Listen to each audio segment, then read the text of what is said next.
الله أكبر الله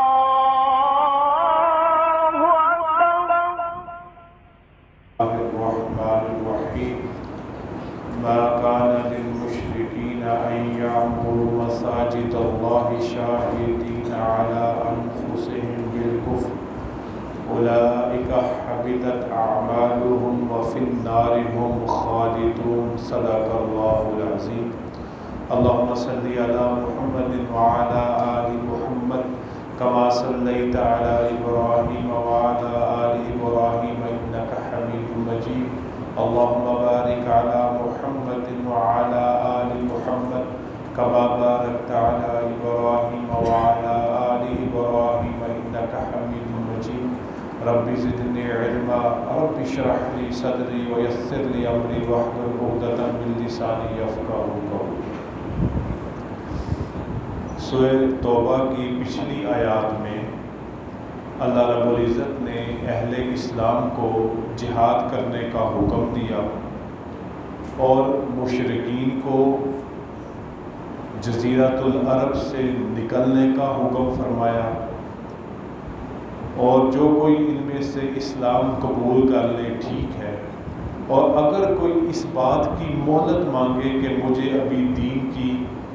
باتوں کو سمجھنا ہے اور اس کے بعد میں اسلام قبول کروں گا، تو اللہ تعالیٰ کی طرف سے یہ قاعدہ اور ضابطہ مقرر ہوا کہ اس کو مہلت دی جائے۔ یہ سارے جب اعلانات ہوئے اللہ کی طرف سے، تو مشرکین نے ایک بات اور ایک اعتراض کیا، بھئی یہ ہم سے جہاد کرنے کا حکم ہے، ہمیں قتل کرنے کا حکم ہے،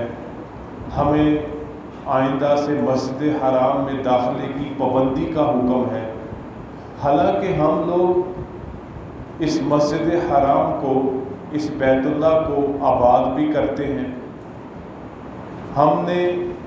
یہاں پہ آنے والے حاجیوں کو پانی بھی پلایا ہے اور ان کی خدمت بھی کرتے ہیں۔ اس کے علاوہ جو بھی خدمت ہمارے اختیار میں ہے اور ہمارے بس میں ہے ہم وہ سر انجام دیتے ہیں، تو پھر ہمیں ہی کیوں اس طرح سے ڈرایا دھمکایا جا رہا ہے اور ہمارے بارے میں قتل تک کی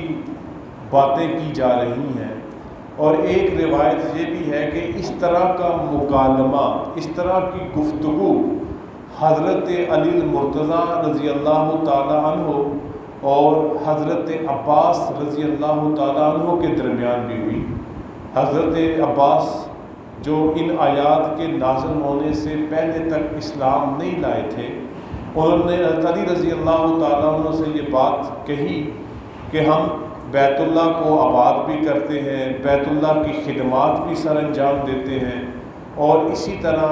ہم لوگ آنے والے حاجیوں کی بھی خدمت کرتے ہیں اور ان کو سخت گرمی میں پانی پلانے کا ہم خدمت سر انجام دیتے ہیں، تو ہمارے ہی لیے کیوں اس طرح کی سختیاں ہیں، اس طرح کی پابندیاں ہیں، اور ہمارے ہی خلاف قتال اور جہاد کی کیوں بات ہو رہی ہے؟ اللہ رب العزت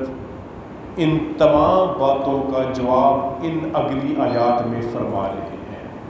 اللہ تعالیٰ فرماتے ہیں ما کان للمشرکین، مشرکین کا یہ کام نہیں، ان یعمروا مساجد اللہ،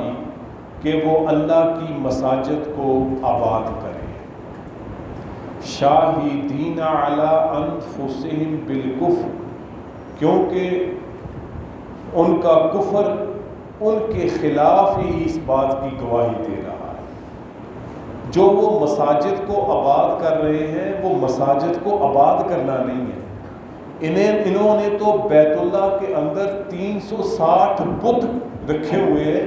یہ کوئی مسجد کی آبادی کا فریضہ سر انجام نہیں دے رہے، بلکہ یہ اللہ کے گھر میں اللہ کے شریک انہوں نے بنا کے رکھ دیے ہیں، لہٰذا یہ بات ان کے کفر کی واضح گواہی ہے کہ یہ مساجد کی، بیت اللہ کی آبادی کا کام نہیں کر رہے، بلکہ یہ اللہ کے ساتھ ان بتوں کو جن کو انہوں نے اپنے ہاتھوں سے گڑا ہے وہاں پہ سجا رکھا ہے، شاہدین علی انفسہم بالکفر، یہ عمل ہی ان کے خلاف کفر کی گواہی ہے۔ لہذا یہ مشرکین کا کام نہیں ہے ان سے معذرت کہ یہ مسجدوں کو آباد کریں۔ اولئک حبطت اعمالہم، اگر انہوں نے کوئی اچھا کام کر بھی لیا ہے، جیسے انہوں نے کہا کہ حاجیوں کو پانی پلاتے ہیں ہم، انہوں نے یہاں تک بھی کہا کہ ہم بیت اللہ کو غلاف بھی چڑھاتے ہیں، ٹھیک ہے اگر انہوں نے کوئی یہ کام اچھا کر بھی لیا ہے، لیکن ایمان نہ ہونے کی وجہ سے ان کو ان کاموں کا کوئی اجر کوئی ثواب نہیں ملے گا، ان کے تمام اچھے اعمال بیکار ہیں۔ اولئک، ان لوگوں کے حبطت اعمالہم، سب اعمال بیکار ہیں، یہ جتنے بھی اچھے کام کریں گے ان کے شرک، ان کے کفر کی وجہ سے اور ان کا ایمان نہ ہونے کی وجہ سے یہ اعمال رائے گاں ہیں، یہ اعمال اچھے جتنے مرضی کر لیں ان کو ان کا کوئی فائدہ حاصل نہیں ہوگا، بلکہ اللہ نے فرمایا وَفِي النَّارِ هُمْ خَالِدُونَ، وہ ہمیشہ آگ میں ہی اپنے شرک کی وجہ سے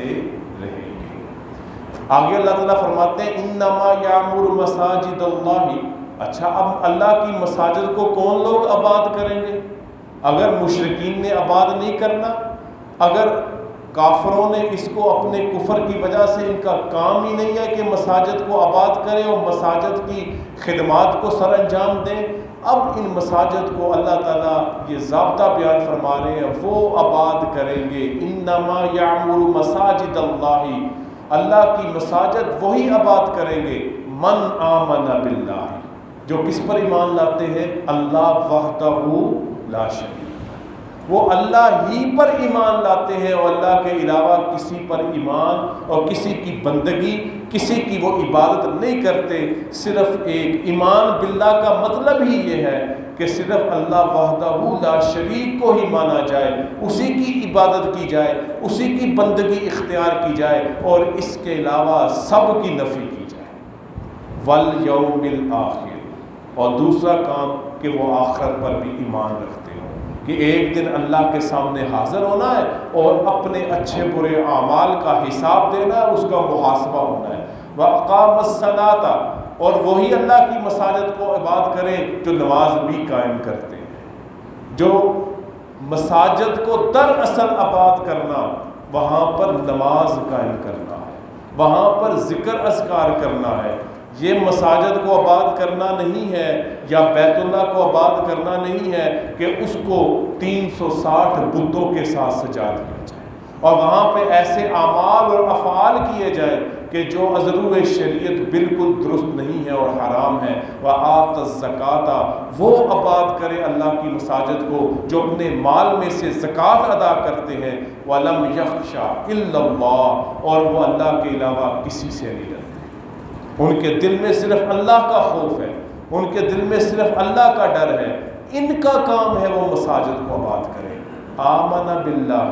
پہلی کیا ہے؟ ایمان باللہ ہو، والیوم الآخر، ایمان بالآخرت ہو، واقام الصلاۃ، اقامت صلاۃ ہو، وآت الزکاۃ، ایتائے زکوٰۃ کا اہتمام کرتے ہوں، اور اگلی بات ولم یخشى الا اللہ، اور وہ اللہ کے علاوہ کسی سے نہ ڈرتے ہوں۔ فعسیٰ، سو یہی لوگ امیدوار ہیں، ان یکونوا من المہتدین، کہ ایک ہدایت والوں میں سے ہوں، جن میں یہ خوبیاں پائی جاتی ہیں، جن کے اندر یہ اوصاف پائے جاتے ہیں، یہی حقدار ہیں، یہی صحیح امیدوار ہے کہ یہ ہدایت والوں میں سے ہو۔ آگے اللہ تعالیٰ اس بات کا بھی جواب ارشاد فرما رہے ہیں جو مشرکین کی طرف سے تھا کہ ہم حاجیوں کی خدمت کرتے ہیں، حاجیوں کو پانی پلاتے ہیں، مسجد حرام کے ہر کام کو کرنے میں بڑھ چڑھ کر حصہ لیتے ہیں۔ اللہ فرماتے ہیں اجعلتم سقایۃ الحاج و عمارت المسجد الحرام، کیا تم حاجیوں کا پانی پلانا و عمارت المسجد الحرام، اور مسجد حرام کا آباد کرنا، کمن آمن باللہ، اس کی طرح سمجھتے ہو برابر کیا یہ تو سمجھتے ہو یہ تمہارا یہ دو عمل، ایک حاجیوں کو پانی پلانا اور مسجد حرام کو برابر کرنا، کیا یہ برابر ہو سکتا ہے اس شخص کے من آمن باللہ جو اللہ پر ایمان لایا، والیوم الآخر اور آخرت کے دن پر ایمان لایا، وجاہد فی سبیل اللہ اور انہوں نے اللہ کے راستے میں جہاد کیا، لا یستعون عند اللہ، اللہ فرماتے ہیں اللہ کے ہاں یہ دونوں برابر نہیں ہیں۔ فقط حاجیوں کی خدمت کر لینا، مسجد حرام کے معاملات میں اپنا حصہ ڈال لینا اور اپنے شرک پہ بھی قائم رہنا اور اپنے کفر پہ بھی قائم لینا، یہ کسی صورت میں بھی ان لوگوں کے برابر نہیں ہو سکتے جو اللہ پر ایمان لائے ہیں، آخرت کے دن پر ایمان لائے ہیں، وجاہد فی سبیل اللہ، اللہ کے راستے میں جہاد کرنے والے ہیں، اللہ کے راستے میں لڑنے والے ہیں، وہ کبھی بھی اللہ کے نزدیک یہ دونوں گروہ برابر نہیں ہو سکتے۔ واللہ لا یہدی القوم الظالمین، اور اللہ تعالیٰ ظالم لوگوں کو کبھی ہدایت نہیں دیتا، ان کو کبھی ہدایت کا راستہ نہیں دکھاتا۔ الذین آمنوا، وہ لوگ جو ایمان لائے، وہاجروا اور انہوں نے ہجرت کی، یہ ہجرت بہت بڑی نیکی ہے کہ اور اللہ رب العزت نے ایمان، جہاد اور ہجرت ان کا عموماً اکٹھا تذکرہ فرمایا ہے۔ ایمان لائے اور ایمان لانے کے بعد جو ان پہ مصائب آئے، ان پہ تکالیف آئیں، مشقتیں آئیں، اور پھر اس کی اگلی انتہا انہوں نے کیا کی کہ انہوں نے اپنا سب کچھ چھوڑ دیا ایمان کو بچانے کے لیے، اپنا گھر بار چھوڑ دیا اپنے ایمان کو بچانے کے لیے، اپنا مال و متاع قربان کر دیا اپنے ایمان کو بچانے کے لیے۔ اور یہ خوبی ہے مہاجر کی، یہ خوبی ہے ہجرت کرنے والے کی، جس نے اپنے ایمان کے تحفظ کے لیے اور اپنے اعمال صالحہ کو اچھے طریقے سے نبھانے کے لیے اس دارالکفر کو چھوڑا، اس مشکل جگہ کو چھوڑا جہاں پر ایمان اور اعمال صالحہ نبھانے میں مشکل پیش آ رہی تھی۔ اللہ فرما رہے ہیں وہ لوگ جو ایمان لائے، وہاجروا اور انہوں نے ہجرت کی، اپنا گھر چھوڑا، وجاہدوا فی سبیل اللہ باموالہم وانفسہم اور انہوں نے اللہ کے راستے میں جہاد کیا، جہاد بالمال بھی کیا، جہاد بالنفس بھی کیا، اپنے مال کو بھی اللہ کی راہ میں خرچ کیا، اللہ کے جھنڈے کو، اللہ کے دین کو سربلند رکھنے کے لیے اور کرنے کے لیے، وانفسہم اور خود بھی اس جہاد میں شریک ہوئے، جہاد بالنفس بھی کیا۔ اعظم درجۃ عند اللہ، اللہ کے ہاں ان کا بہت بڑا درجہ ہے، جو ایمان بھی لائے، ہجرت بھی کیا، جہاد بالمال اور جہاد بالنفس بھی کیا۔ اعظم درجۃ عند اللہ، اللہ کے ہاں ان کا بڑا مقام ہے، اللہ کے ہاں ان کا بڑا درجہ ہے۔ اولئک هم الفائزون، اور یہی لوگ مراد پانے والے ہیں، یہی لوگ کامیاب ہیں۔ اس آیت مبارکہ سے اللہ رب العزت صحابہ کرام کے اوصاف کو بیان فرما رہے ہیں۔ ہماری باری کہیں بعد میں آتی ہے، سب سے پہلے ان آیات کا مصداق کون ہے؟ اللہ کے نبی صلی اللہ علیہ وسلم کے وہ جانثار ساتھی، وہ صحابہ کرام، اور ان کے بارے میں اللہ کا فیصلہ آ گیا، اولئک هم الفائزون، یہی لوگ کامیاب ہو جانے والے ہیں، یہی لوگ مراد پا جانے والے ہیں، ان کی قسمت میں اللہ تعالیٰ نے کامیابی مقدر کر دیا، ان کے مقدر میں لکھ دی ہے۔ پھر اللہ فرماتے ہیں ان کو کیا ملے گا؟ یبشرہم ربہم برحمت منہ، پہلے اللہ ان کو ان کا رب اپنی رحمت سے خوشخبری دے گا، پہلا اللہ کی رحمت کا نزول ہوگا، اور یہ کون سی جماعت ہے؟ اولئک هم الفائزون، اور یہ اولئک هم الفائزون کون ہے؟ یہ نبی کریم صلی اللہ علیہ وسلم کے صحابہ کرام ہیں۔ پہلا اللہ کی طرف سے ان پہ رحمت ہوگی، ورضوان،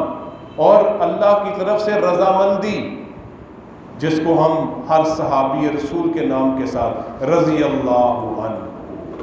یہ قرآن کے حکم کے موافق، قرآن کے ضابطے کے مطابق اللہ کے بتائے ہوئے قانون کے مطابق رضی اللہ عنہ کہتے ہیں، یہ کوئی بعد میں گڑی ہوئی بات نہیں ہے، بلکہ ایک دوسری آیت قرآن مجید بھی اس کا مصداق ہے کہ یہ صحابہ کی جماعت ایسی ہے کہ اللہ ان سے راضی ہو گیا اور یہ اپنے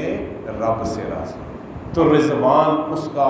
ایک لفظ کے ساتھ ساری چیزوں کو سمیٹ دیا کہ اس جماعت کو جو صحابہ کی جماعت کہلاتی ہے، یہ جماعت جو فائزون کی جماعت کہلاتی ہے، اللہ نے ان کو پہلی خوشخبری اپنی رحمت کے ساتھ دی، دوسری خوشخبری ان کو اللہ نے اپنی رضامندی کے ساتھ دی، اور تیسری خوشخبری وَجَنَّاتٍ لَهُمْ فِيهَا نَعِيمٌ مُقِيمٌ، اور تیسری خوشی کیا ہے؟ ان کے لیے باغات ہیں، ان کے لیے جنتیں ہیں، ان کے لیے جنت کی نعمتیں ہیں، وہ ایسی نعمتیں ہیں نعیم مقیم، وہ نعمتیں ہمیشہ رہنے والی ہیں۔ جو جنت میں ایک مرتبہ داخل کر دیا جائے گا اس کو وہاں سے کسی صورت نکالا نہیں جائے گا۔ ہاں، کوئی اہل ایمان میں سے اپنے گناہوں کی سزا بھگتنے کے لیے اگر جہنم میں جائے گا تو وہ ایک نہ ایک دن وہاں سے نکال دیا جائے گا، کیونکہ جس کے دل میں اگر مسقال ذرۃ رائی کے دانے کے برابر بھی ایمان ہوگا وہ بھی نکالا جائے گا، لیکن اللہ تعالیٰ ہمیں اس طرف لے کے ہی نہ جائے۔ اللہ تعالیٰ ہمارے ساتھ رحمت کا معاملہ فرمائے۔ اللہ فرماتے ہیں خالدین فیہا ابدا، چاہے یہ صحابہ کرام پر ہونے والی رحمت ہو یہ ہمیشہ ہوگی، چاہے اللہ کی رضامندی ہو یہ ہمیشہ ہوگی، چاہے ان کا دخول جنت ہو اور اس کی نعمتیں ہوں، خالدین فیہا ابدا۔ اگرچہ خالدین فیہا ابدا کا راجے بنتی تو جنت ہے، لیکن اگر ہم اس کا معنی وسیع کر لیں، صحابہ کرام پر اللہ کی رحمت بھی ہمیشہ رہے گی، صحابہ کرام پر اللہ کی رضامندی بھی ہمیشہ رہے گی، اور صحابہ کرام رضوان اللہ تعالیٰ عنہم اجمعین جنت میں داخل بھی ہمیشہ کیے جائیں گے۔ اس کے علاوہ کوئی اول فول بکتا ہے وہ اس کی بکواس تو ہو سکتی ہے، مگر اللہ رب العزت کا ہرگز یہ ضابطہ فیصلہ اور قانون نہیں ہو سکتا۔ ان اللہ عندہ اجر عظیم، بے شک اللہ کے ہاں بڑا ثواب ہے۔ کن لوگوں کے لیے؟ ہم الفائزون، وہ لوگ جو مراد پا جانے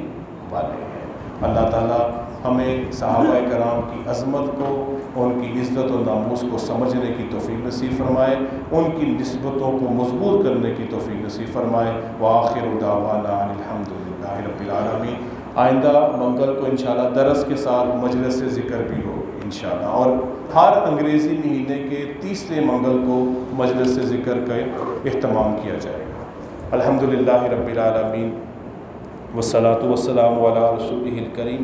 ربنا آتنا فی الدنیا حسنۃ وفی الآخرۃ حسنۃ وقنا عذاب النار۔ ربنا لا تزغ قلوبنا بعد إذ هديتنا وهب لنا من لدنك رحمة إنك أنت الوهاب۔